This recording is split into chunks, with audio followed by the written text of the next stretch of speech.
to all of you. Geography is continued. Today, the topic is motions of the earth.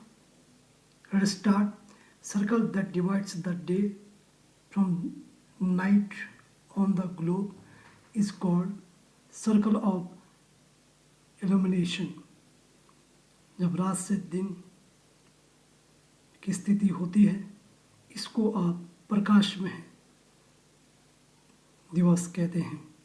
Summer solstice occurs when the sun reaches its highest position in the sky and is the day with the longest period of the daylight. जब दिन बड़े होते हैं और उस दिन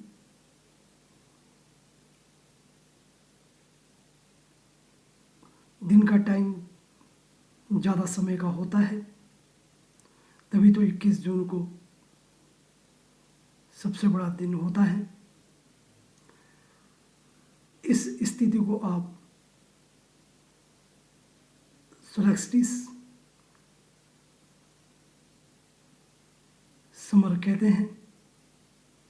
जब रात छोटी और दिन बड़े. विंटर सोलेस्टिस इसके जस्ट अपोजिट है. जब रात बड़ी और दिन छोटे. It occurs when the sun is at its lowest daily maximum elevation in the sky. Day be the shortest period of the daylight and longest night of the year. It happens when one of the earth poles has its maximum tilt away from the sun. जब रातें बहुत लंबे समय की होती है और दिन छोटे. ये स्थिति तब पैदा होती है जब इनमें से कोई पोल सूर्य की किरणों से दूर होते हैं. तब विंटर सोल्स्टिस की स्थिति पैदा होती है. Christmas is celebrated in Australia in the summer season. Summer season में जो है ऑस्ट्रेलिया में क्रिसमस मनाया जाता है. 21 June is the longest day in the northern hemisphere. Northern hemisphere में सबसे लंबा 21 जून का दिन होता है, जिसमें सबसे ज़्यादा दिन में सबसे ज़्यादा धूप निकलती है. 20 December is the longest day in the southern hemisphere. और साउदर्न हेमिस्फीयर में 20 दिसंबर सबसे लंबा दिन होता है.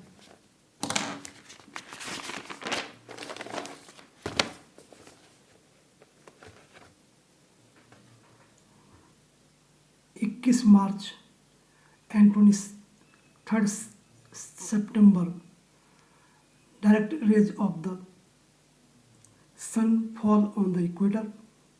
At this position, neither of the poles is tilted toward the sun.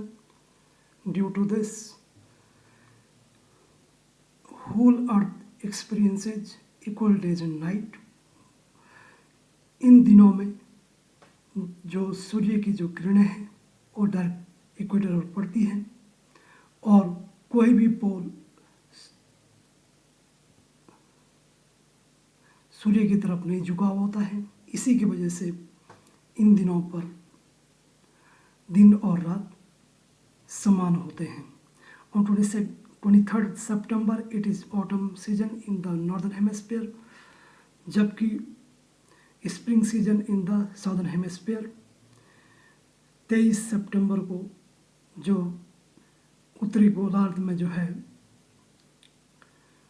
वो पतझड़ का मौसम होता है, जबकि साउदर्न हेमिस्फीयर में जो है वसंत ऋतु होती है, जिसके जस्ट अपोजिट 21 मार्च को नॉर्दर्न हेमिस्फीयर में स्प्रिंग सीजन, जबकि 21 मार्च को साउदर्न सीजन में ऑटम सीजन होगा. पतझड़ का मौसम होता है. लूनर इक्लिप्स, जिसे कि मून इक्लिप्स कहते हैं, इसकी स्थिति तब बनती है जब सन और मून के बीच में अर्थ आता है. इसकी वजह से अर्थ की छाया रिफ्लेक्ट होकर मून पर पड़ती है, जिससे चंद्र ग्रहण का कारण बन जाता है. सोलर इक्लिप्स कंडीशन जब सन और अर्थ के बीच में मून आता है तो इसकी वजह से सूर्य ग्रहण होता है। Cycle of the season is caused due to revolution of the earth around the sun. जब पृथ्वी सूर्य के चारों ओर चक्कर लगाती है, इसकी वजह से ऋतु परिवर्तन होता है। Shortest day in the northern hemisphere can be 21 और 22 दिसंबर।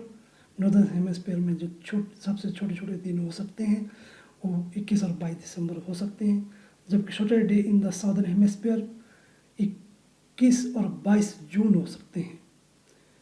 और जो shortest day in the northern hemisphere can be 21 और 22 दिसंबर, जबकि 21 और 22 जून जो है साउदर्न हेमिस्फीयर में सबसे छोटे दिन हो सकते हैं।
Some miscellaneous points about geography.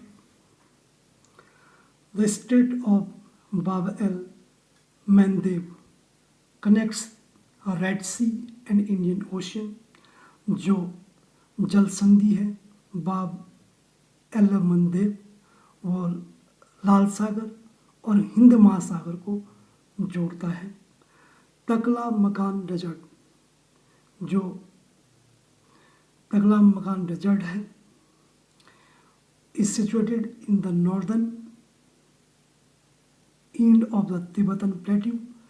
Tibetan plateau का जो नॉर्दर्न का जो अंतिम हिस्सा है जो चाइना में पड़ता है, वहाँ पर ये तकला मकान डेजर्ट स्थित है। सुंदरी इज ए स्मॉल और मीडियम साइज एवरग्रीन ट्री। सुंदरी एक पेड़ है, हरा भरा पेड़ है, which is found in the inland zone of mangrove. जो ये पाया जाता है दलदली और समुद्र के किनारों पर जहाँ पर खारा पानी होता है। बेसिकली इंडिया में पेनिनसुलर इंडिया जो कि सुंदरबन इन वेस्ट बंगाल में पाया जाता है। Musi and Bhima are tributary of the Krishna river. जो ये मूसी और बीमा है ये सहायक नदियाँ हैं किसकी? कृष्णा की। कृष्णा जो ओरिजिनेट होती है वो वेस्टर्न घाट से ओरिजिनेट होती है और बाद में जो है वो ज्वाइन हो जाती है किसमें? The sea in the bay of Bengal, फिर बे ऑफ बंगाल के सागर में वापस मिल जाती है और जहाँ पर वो मिलती है उसका नाम है हमासाले देवी। हमासाले देवी इन आंध्र प्रदेश, जो कि आंध्र प्रदेश में पड़ता है। Krishna river flows through the state of Maharashtra, Karnataka and Andhra Pradesh. जो कृष्णा रिवर है वो महाराष्ट्र, कर्नाटक और आंध्र प्रदेश राज्यों से होकर गुजरती है। The main tributaries of the Ganga river.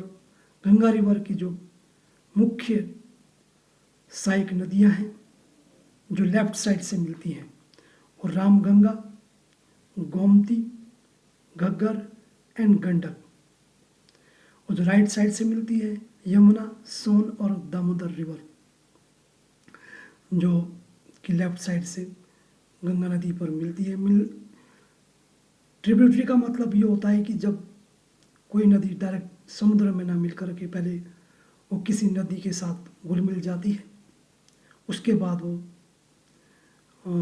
कहीं किसी सागर में मिलती है, और जो जिस जगह पर वो मिलती है उसे कन्फ्लुएंस बोलते हैं या उसे संगम स्थल बोलते हैं।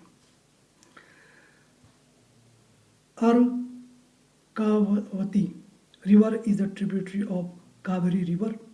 जो अर्कावती रिवर है वो कावेरी रिवर की सहायक नदी है। Thank you for your cooperation.